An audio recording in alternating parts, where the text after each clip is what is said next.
we're going. Guys, this is, our first episode back on the Lonely Road. We're here to help you guys in your journey to heal and become a better human.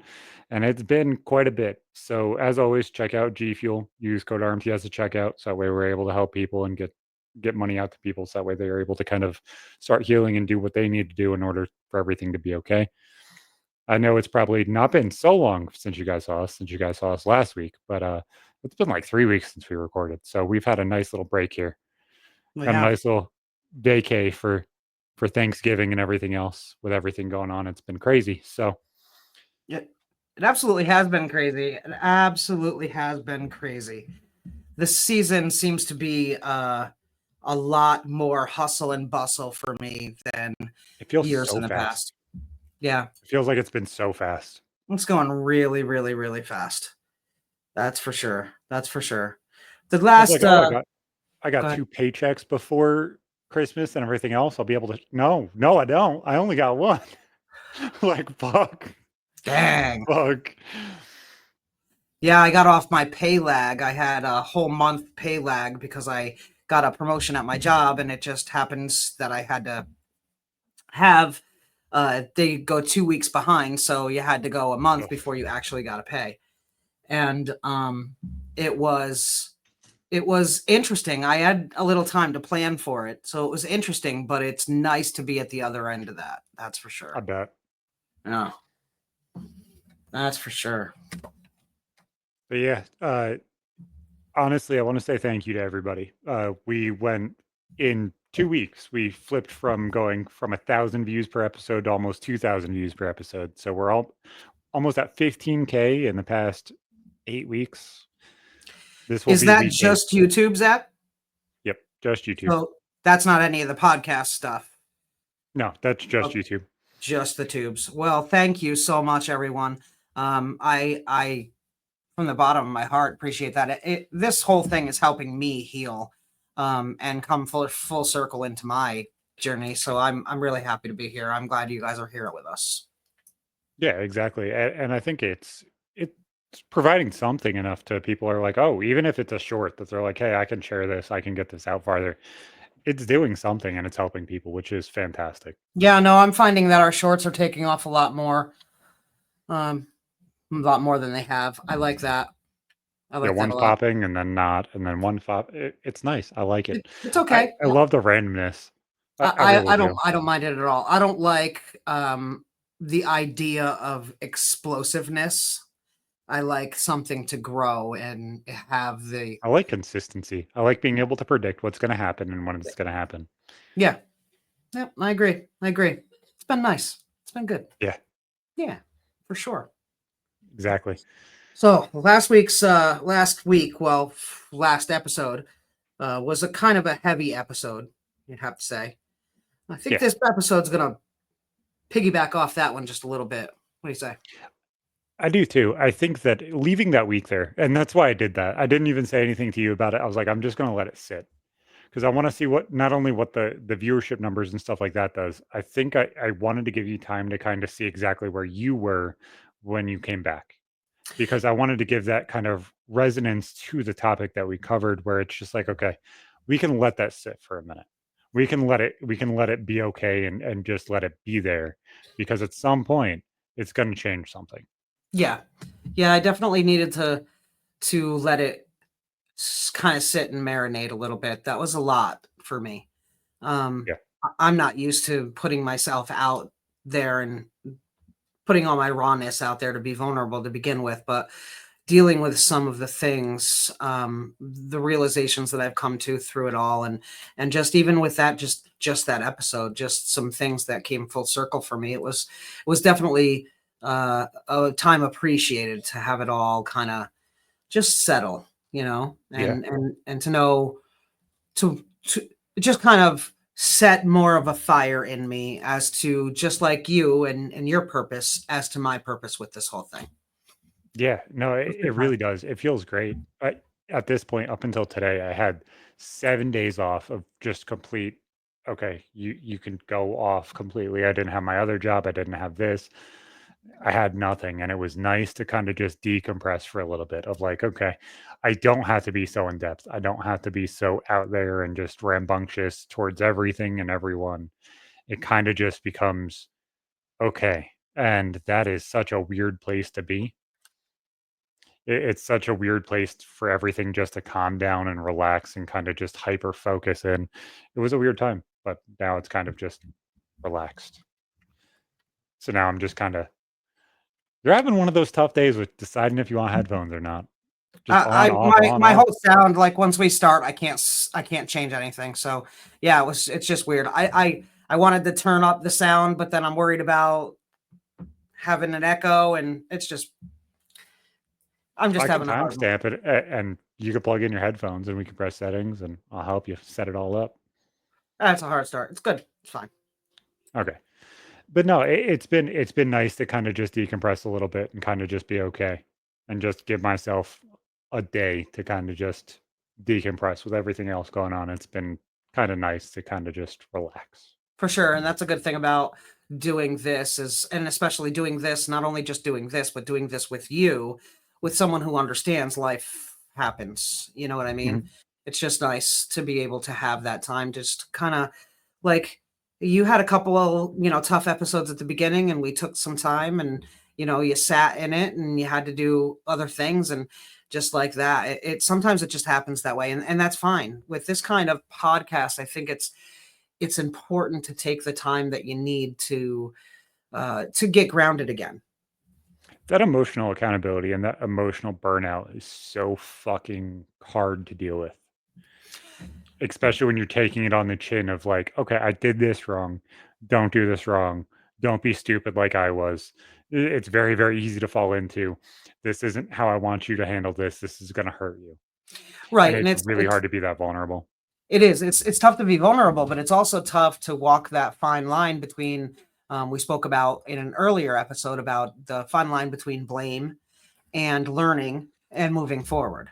You have to have that accountability. Yes, you have to be able to hold yourself to task, and identify, the emotions that you're having, and be able to work through them in a constructive way, because north is still north at the end of the day, right is still right, wrong is still wrong, and you got to move in that forward right direction. Well, I just showed Breathe a short and it's so fucking honest. And I know it's me, so it makes it even worse. He's like, you know, everything that happens in my life is my fucking fault. Something good happens, it's my fault. Something bad happens, it's my fault. It doesn't matter what happened in that situation. It doesn't matter if somebody died. It doesn't matter if somebody hurt me. It doesn't matter if somebody else got hurt. I could have done something different that affected that entire situation. I would rather blame myself because if I blame myself, I can grow from it. If I blame you when I sit here and say it's all your fault, you're the reason that this happened, I will never grow from it. I will always be the person that will sit here and say it's your fault, it's your fault, it's your fault. No, absolutely, and that's one thing that I've learned particularly is that, I can't look at whenever something I'm confronted with some kind of an issue. I cannot um, continue to look outwards for the reason why it happened. The first thing I do, since I started this path, probably 5 years ago now, is look inward. And for the first year or two, it was extremely challenging to do that first. Don't look at the outside stimuli, look inward, find out what you did and Mhm. what you could have done differently, or what you did, whether good or bad, good, bad, or Yeah. ugly, to create your situation. I mean, it's interesting how when I did that and I was able to turn inwards and look at that accountability, how much my thoughts really manifested themselves, good or bad. So if I was Yeah. thinking negatively, it would snowball and my whole world would become negative. And the And I same think thing with even good. more I think even more drastic than that. And I think a lot of people and I don't know if this is just me seeing it and it just being confirmation bias or what, but it seems like a lot of people now are realizing the more they speak of something. Oh, you're going to cheat on me. Oh, you're going to treat me like shit. Oh, this is going to happen or that's going to happen. The more you blame, the more that you talk about it, the more that thing is put in somebody's head or something is talked about, the more likely it is to happen. Yeah. Oh yeah. And I think that there's a lot of, I find that in relationships, in my experience in relationships, when that kind of thing has happened, when you're like, oh, you're going to cheat on me, you're going to cheat on me. I think that is like one of two things. It's a fear based emotion, and you've either been there before or you grew up in that kind of environment, and Or you're doing it. that's your fear. Or on the other side of the coin, you're doing it. That's the one of two things that comes into my mind whenever that comes into play in a relationship. Yep. Yeah, Exactly. And it's so hard to kind of weasel your way through that shit. But it's honestly, you're the one that put yourself in this situation. yeah, and Every single situation that you're in, you can change it. absolutely. But you got to be able to hurdle the shame, the Yep. guilt and the shame. You got to be able to say, okay, self, you fucked up here. You're not a fuck up, but you fucked up here. So what are you going to do going forward to make a change? Because if you keep doing the same thing over and over and over again, you're going to get the same bullshit result. Yeah, you're going to be that crazy guy that nobody wants to talk to that wears a tinfoil hat every single day that says the earth is falling. And he goes to buy his can of Skull and his big 40-ounce Red Dog and hasn't done anything with his life and still blames everybody else for everything that's happened to him. The Like same it's a very, brand, same yeah, flavor Skull, the same Red Bull, same flavor every day, the same time at the same gas station with the same clerk. It gets there. it does. And if it's not the same thing, they tell you that you're crazy and Yeah. everything's wrong with the world. And they had Yeah. different color gauges in today and the world's burning. It's so surreal the difference that the world just dictates like that, where it's just like, oh, you're just not accepting anything. Yeah, I struggled with acceptance as a whole, and I believe that that's the thing that threw me off path. So, in my whole timeline, I feel like when I was between 17, 18 years old, I I feel like I got kind of knocked off my natural rhythm Mhm. because I was looking so much for that acceptance and validation that I was mimicking outside sources instead of coming from my own heart, Absolutely. you know?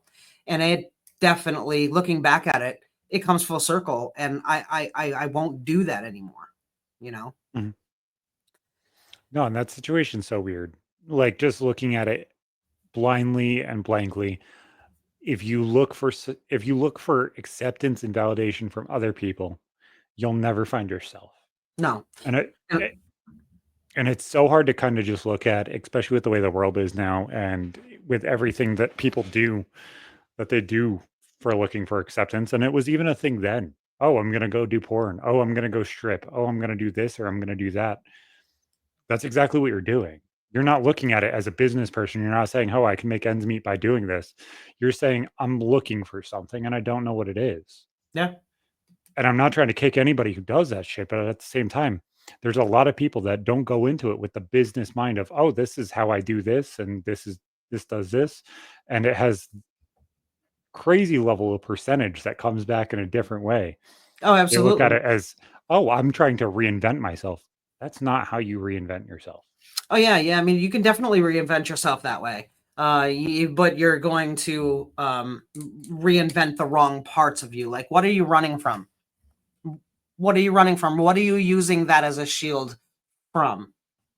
You The know? crazy part that like a lot of people will say when you talk to those people after they come back from doing those things and they regret doing it, they're like, "Oh, well, I had a bad childhood." It's like, how can you run so hard from your childhood that that's where you end up to where you resent all of your life? And that's Well, crazy. yeah, it's absolutely nuts. But I mean, a lot of people had really, really rough upbringings. And a lot of people were sexualized early in life, unfortunately. And it brings in a whole nother layer of the validation for them. That's not the way it was for me, but I do know some people um, that was a form of validation for them, because that's where they got the attention. You know, that's where they got that feeling, that endorphin lift, the dopamine. And So it's so hard to look at that shit. It really is. Not because like you can see these people making bad decisions and that's sad. But when people are like delete everything that I've ever done off the internet because now I have a life, there is there is zero part of your life that you should ever throw that much of a risk behind and then say it wasn't worth it. You should not regret your life like that. That's not how life should be. And it's so sad. Like even looking back at everything that I've dealt with, and I could say 15 years is a waste. And it not be an illogical thing. It's completely logical for me to say 15 years of abuse is waste. I never will. Those words will never come out of my mouth. It'll never be said because there are so many positive things that came from it. there's a net positive in your life from it. Mhm. Yeah, you went through 15 years of abuse. You did. And I believe that, there were times when the abuse bounced back and forth because that's what you knew at the time. You know what I mean? Mhm. That's what that another person knew at the time. And so, that being said, you don't want to cut off those points in your life, but there's a time, and coming from within myself, I, I felt shame. I felt Yeah. shame for times in my life that I wasn't proud of. But when it all comes full circle, that those are the things that make you the person you are today. I'm not the same woman I was 2, 3, 4 years ago. And 5 years ago, you wouldn't even know me. If you haven't talked to me in 5 years, you don't know anything about who I am or what I stand for right now, because it's completely different. I was on a house of cards before, and I'm standing on very strong foundation right now. So it's you become a completely different you when you stop running from your emotions and you actually take accountability for the momentum that's gonna come and hit you, like we talked about last week. Yeah. And it's such a hard thing to, you cannot be somebody's accountability buddy in that same exact way that you expect to be them. I remember coming to you when my parents were struggling and they were living with me. Hey, I need your help. I need your backing on this because something is going on. Mhm. Obviously, there's zero reason to go into what was going on, but there was massive fucking problems. Yeah. And it's like, I couldn't do that. I realize I said it then and I'll say it now. It was the wrong thing to do. Was it the wrong thing to help? Absolutely not. No, But at the same time, if you're not able to help, you don't. Because if you there's fuck up yourself, you're fucking up everything. yeah, there's only so much that the person 1 degree or 2 degrees away can actually do to do anything for the situation, because the people that are in that situation, the two main characters in that situation, are the ones that have all the control, and usually it leans one way or the other. And it's all in the mind of that person, and that person was already gone. Yeah. Nothing A- anybody could have ever said would have even changed that, and then there would have been, you know, on the other end of that, the relationship with that person would need more repair. Yeah, and it's so hard because like even in those situations, you do get validated at the end of it because hey, they're doing wrong. They realize it at some point. Oh, yeah. Oh, yeah. But it's like you don't realize the things that you're doing in the time, and that's crazy. It And is. it's so hard because it's like you just want to shake them to get them to realize what the Mhm. fuck's going on. And it's like there's no way for you to show them what the fuck they're doing. Oh, yeah. The only person that can see it is them. The Oh, yeah. only person that is. It's really interesting, and just talking about the dynamic, and let me just use me, you, and your mom as an example. Like, it's really interesting because we're all close with each other, and all three of us are close. So Mhm. it's it's an interesting dynamic where you you see you see the train, and you see the train going way faster than it should be going, and you see it's going to go off the rails, and you know exactly when it's going to go off the rails, but you can't say anything to that person about their train because they're the conductor. But They're the and I don't know if this is every familial or friend situation, but do you know the Legend of Zelda? Like the kind of basic story of it, like the Triforce and all that kind of stuff. So there's a basis of like there is kind of balance within relationships or friendships or whatever. And it forms a Triforce, and there's three people that kind of are like the leaders of each reincarnation of the world. And one of them is courage, one of them is power, and one of them is intelligence. I always kind of found myself to be the intelligent one because, makes sense. I'm not powerful nor am I courageous. Just kind of fits. But like if you look at that and you just change what standard they are and you change them to morality, courage, and strength and change who they are, they still make sense. It's like if you give three basis kind of things, we balance each other off. Like a lot of the things my mom looks for is my morality. We're even seeing it now, and she'll lean on me a lot. And it's weird.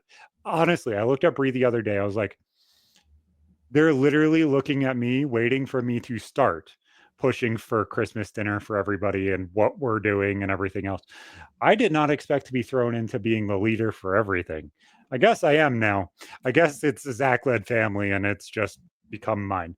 But it's funny. It really is because that shit happens and you don't realize it. Yeah. Yeah, it's interesting, and it things just happen. They just happen. You know, you are a natural born lead. You know, and so even so, your mom, even at a young age, your mom's always looked at you um, as a guiding light, a Mhm. lantern, a northern star, if you will. And not that she always made the right choices, but she always made them um, with the best knowledge that she knew at the time. I wonder if that makes me hold myself to the level of accountability I do now. I think a lot of things do, and I think that I mean, you got to see people around you not hold themselves accountable, and at some point in your life, you saw somebody that absolutely did, and you made that choice. You made the choice at that time to make that accountability choice. You know, circling back, you can watch that train from the person that you love and is really just another part of an element of your existence. Like me and you and your mom are so close, and we all hold different things for each other. um Whether it be stability, or whether it be creativity, or whether it be the lead role in in things that the family's doing. Either way, you bring that together, and that train that we see is about to derail for somebody, one of the three of us. It's really hard at that moment, because you have to think. I'm a firm believer in karma, and things that are happening for reasons. And although that train, going back to You that can push it situation we back were on the talking about, tracks, it's but kind of cryptic, it's because gonna going off that crash. train, you asked me for help, but who am I to not let that train derail? There were Yep. lessons that had to be learned, very, very important lessons that now make her the the human that she's becoming. The human that she's become. She's not the person she was either. You Oh, know, absolutely. she's definitely but I'm not saying that situation was A1 and awesome. I'm just saying there was Oh, a higher absolutely. form at play, and it wasn't and you were anguished, and you were right there, and I completely understand that, and I understand why, and I understand the other elements at play as well. in my situation, at my point of view, who was I to stop that train from derailing? Not that I didn't love your mom, and not that I wanted Yeah, to see exactly. that train derail, not that I want her to have harm, but a human cannot Well, learn from life until they feel I that think you thing that guys they need to saw it learn. with me, and I don't think you guys really saw it before that. You guys might have saw it with a friend or something like that, where they're just going to crash at some point. Like you guys saw family members go in addiction or whatever it is, they're going to crash. Mhm, And you realize that they're going to crash. And the only way that they are able to fix themselves is themselves. mhm. It's not somebody holding them up. It's not somebody forcing them to do something. It's never going to work if you force it. And I understand that. But at the same time, it's like you want to help Oh yeah. because you feel like it's the right thing to do. Mhm. And even if it isn't the right thing to do, you kind of want to shoot yourself in the foot because it's the right thing to do. Oh yeah. Like you wanna I've I've over and over wanted to help with so many situations that I had to that it made me kind of crazy because you want to help with a situation, but you are powerless to that And situation. nobody's hearing you. Like, And you feel like you're like, "Shut up and listen to me for 5 minutes. they Just won't hear shut you up." because they know best, right? They're not gonna hear you. Whoever this person is that we're talking about knows best about what they want for their life. I know I did when I was 20 something and knew everything, into halfway into my 30s. I knew everything. I knew it all. Nobody could tell me anything different. Yeah. When in reality, I look back at it now and I wish I would have listened and not thought I knew everything, not thought I was not been searching for that validation externally. If I would have stayed listening to my inner feelings instead of trying to grab for the next best validation that I could get. I think the hard part is not just letting it be emotions and validation always. Is it even if you're dealing with a problem, even if you don't wanna hold yourself accountable and you're trying to run from it and trying to focus on everything else, there are things that are in front of you that are telling you exactly what to do. And it's not emotions, it is you can see step by step the way out of this. And half of them, most of the time, are factual. It's do this, this happens. Do this, it doesn't matter if the wrong thing happens, you keep going, it's the right answer. It's not about what 50 steps from now, what you want to accomplish. It is what is the right step today. Right. And It's that, the next best step. yeah, absolutely. I agree with you absolutely completely. And that's where you and I are the perfect yin and yang for that, because you are the logical thinker. These are the logical steps. These are the three conclusions that could come from this. I I am pure emotion. That's the Mhm. first thing that happens is emotion within me. I don't it's not a logic. It's when life comes through your eyes, that's a filter that only you have.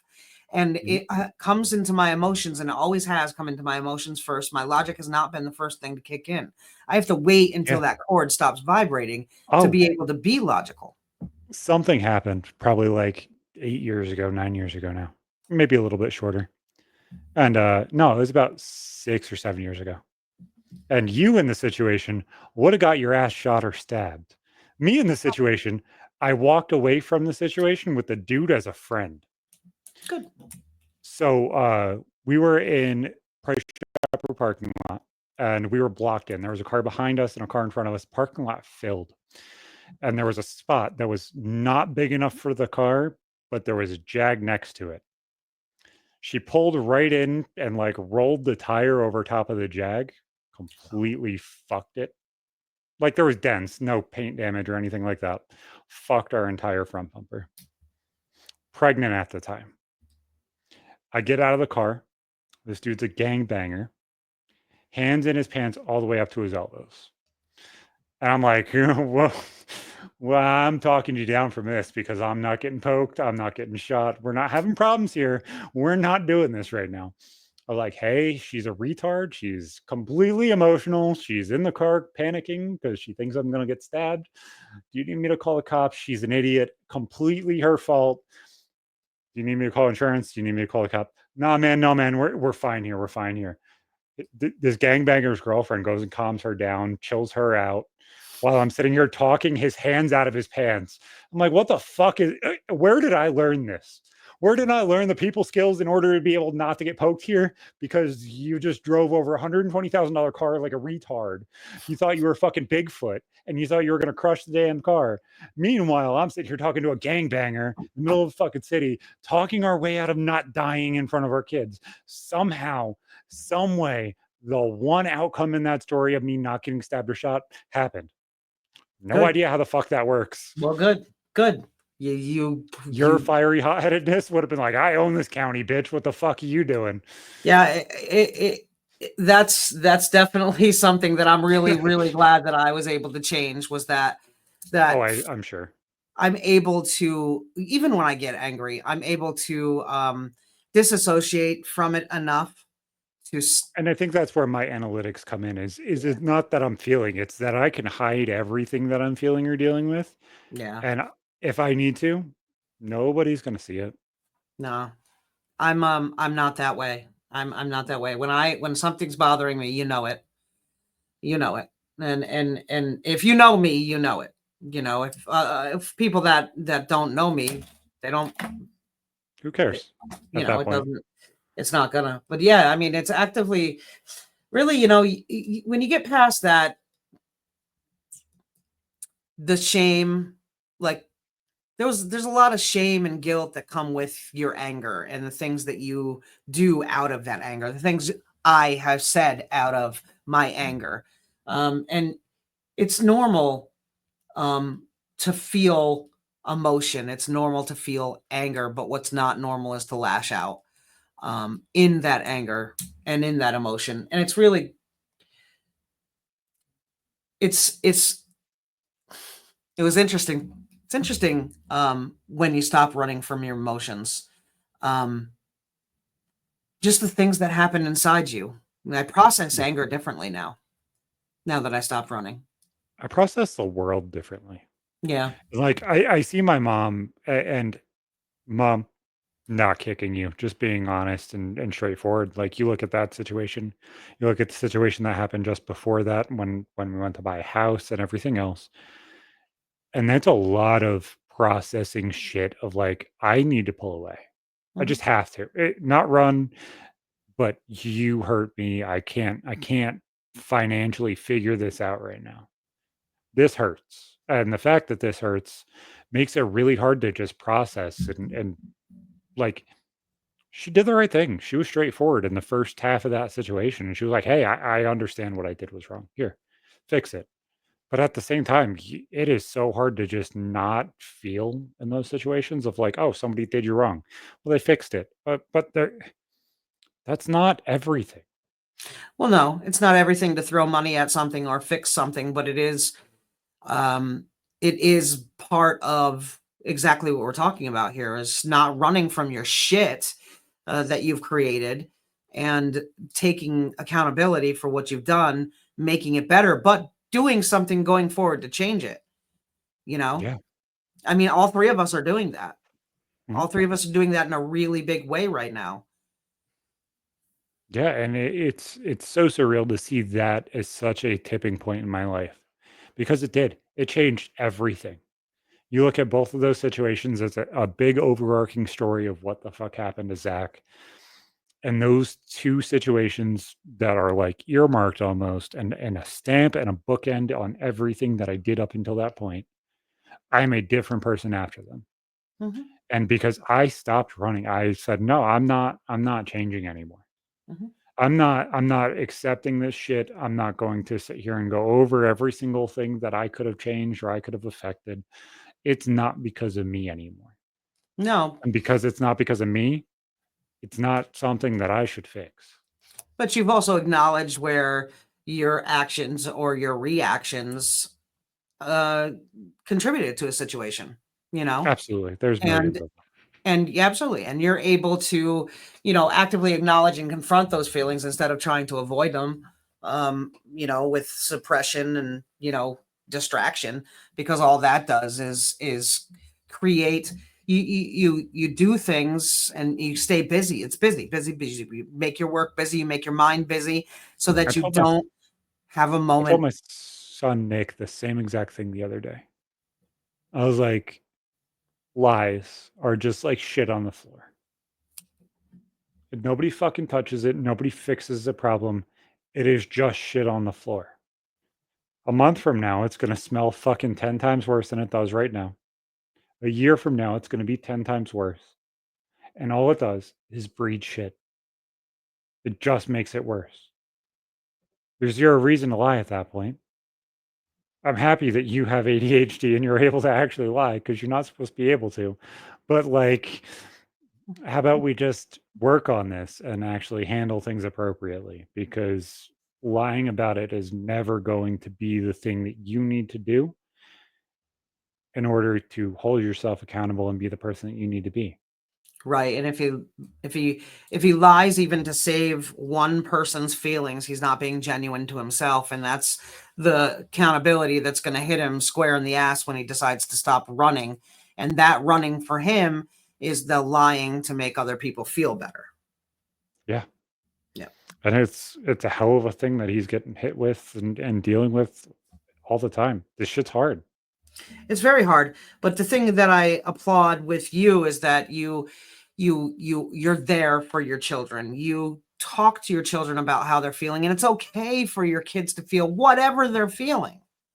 Mhm. As long as they are willing to process it appropriately and you show them how. You teach them You have how. to. Because we weren't taught that. You weren't taught that No. because your mother wasn't taught that, because her mother wasn't taught that, and so on. Yeah, and like even if I was taught right and I just didn't do it. And I know that's a weird way to just give acceptability to what the fuck I dealt with, but genuinely, it was like if I had a problem, where did I go?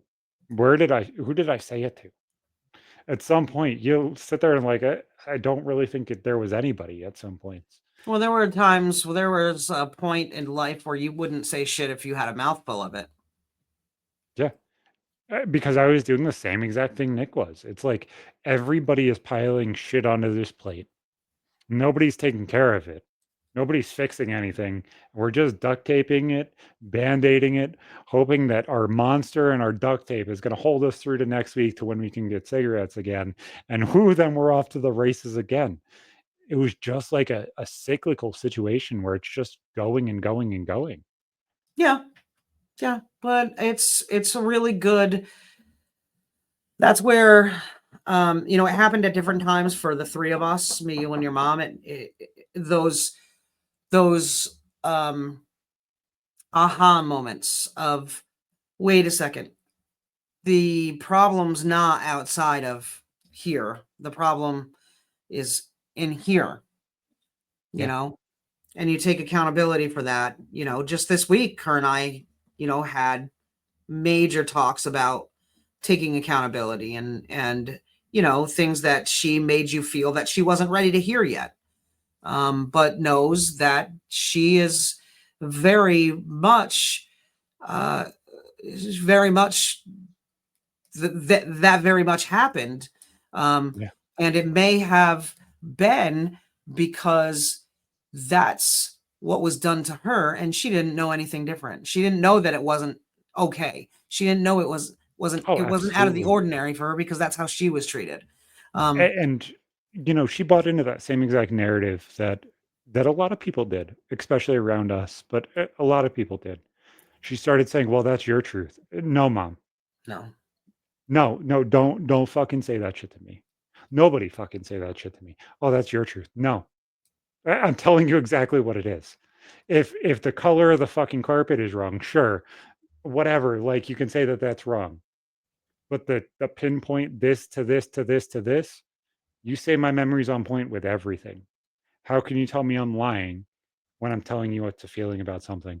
Well, it's You not, I don't think it was that she was telling you that you were lying. She just didn't see it from that point of view.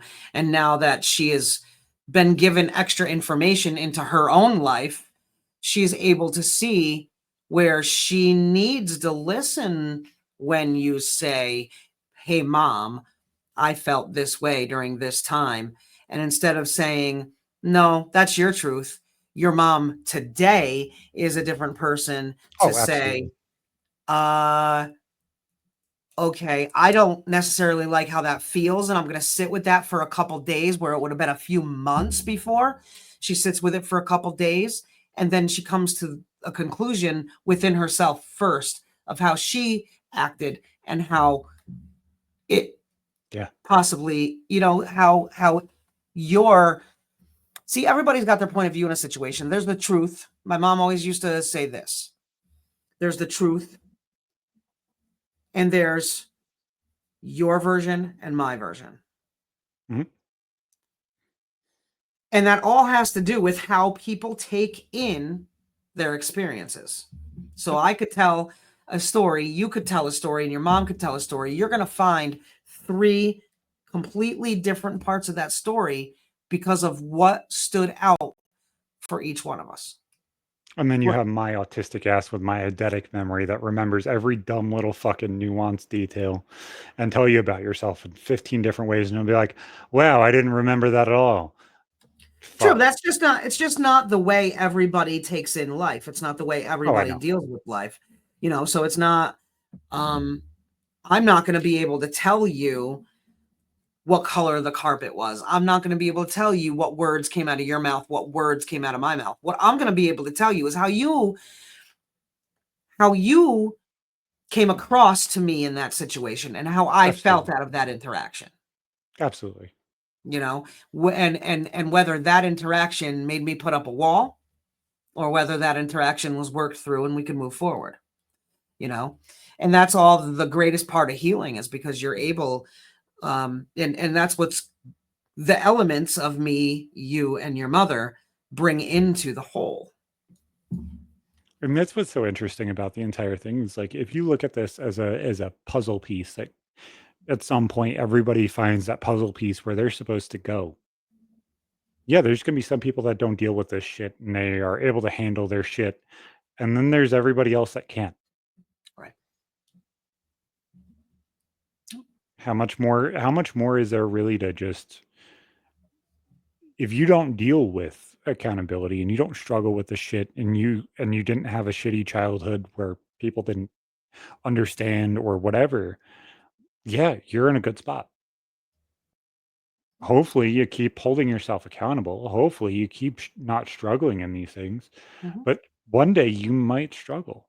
You're Yeah. going to struggle in ways that you don't necessarily expect to. And those things hurt. They hurt in ways that you don't expect because they smack you in the face and everything feels like it's crashing down and it's just a fucking castle and everything's tumbling. Yep. Yep. It's interesting. It all it's all part of not running from your emotions. Validating, labeling, if you're having feelings, labeling them, not pushing them aside or stuffing them because a man's not supposed to feel his emotions, or you're in the wrong place, wrong time. Yes, you can say, I have a thing I need to deal with, but I need to deal with that right now, but I will handle this emotion later. And you have to be able to have that split off. You have to be able to, in a non-toxic way, talk to yourself Yep. through what's going on. It's all for the betterment, but you got to put the shame aside. It's not selfish to better yourself. It's not selfish to continue to want something more. It's actually what life is about. It's about learning. It's about doing better. It's not about making the same mistakes over and over and being in the same quicksand all the time. And it's so hard to realize that. And honestly, I think everybody struggles with it. Oh yeah. At least most people do. Well, Most I mean, people struggle figuring it out and putting the pieces together and knowing exactly what kind of person they're supposed to be. And just because you can't doesn't mean you're not normal. if you're not struggling with it, Zach, are you even facing your emotions I don't think you are. at I some think point? the big I think the big point is regardless of if you're struggling with this shit day to day, you're struggling with everything and you don't know exactly where to go. The only person that you can genuinely feel and understand and hold yourself accountable with is yourself. That is step one. If you don't like the person you are today, so make the step that you can to better yourself fucking today. You have to It make the doesn't change. matter. It doesn't matter if you're homeless or living in a mansion. It doesn't matter if you have zero income or $5 million a day. There's a next step that you can make right now that can make you not only feel better, but make you a better person every single step of the way. Focus on you, because this is for nobody else but you and the people around you that love you. The better you are, the better everybody around you is going to be for it. Understand it's a lonely road, but Yeah. understand you're not alone on it. No.